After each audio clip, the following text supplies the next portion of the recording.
ইমাম সাহেব আছেন, যারা সমাজের নেতা হিসেবে যাদেরকে ধরা হয়, তারা মুখ খুলে কথা বলতে পারে না।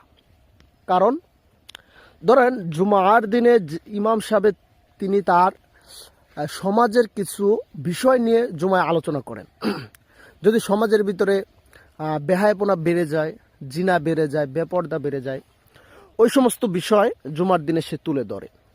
কিন্তু এখন দেখা গেছে যদি মেম্বারে বসে কোনো বয়ান শুরু করতে যায়, হয়তো সেটা সভাপতির বিরুদ্ধে চলে যায়, না হয়তো সেটা সেক্রেটারির বিরুদ্ধে চলে যায়, না হয়তো কেশিয়ার, এইভাবে যারা আছে তাদের বিরুদ্ধে চলে যায়। যদি সুদের কথা বলতে যায় তাহলে তাদের বিরুদ্ধে চলে যায়। হ্যাঁ, যদি ওজনে কম দেওয়া, ব্যবসা বাণিজ্য নিয়ে কথা বলে তাহলে তাদের বিরুদ্ধে চলে যায়।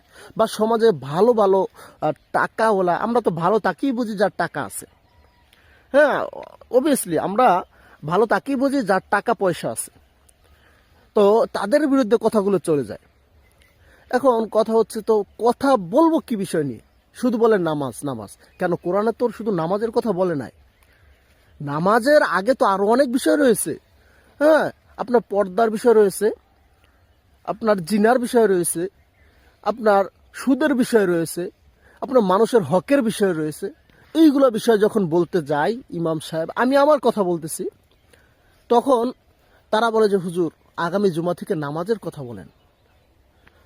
তো এই কারণেই বললাম যে আল্লাহ রাব্বুল আলামিন সকলের জবান দিয়েছেন, কিন্তু ইমাম সাহেবদেরও জবান দিয়েছেন, ইমামদেরও, কিন্তু তারা মুখ খুলে প্রকাশ করতে পারে না।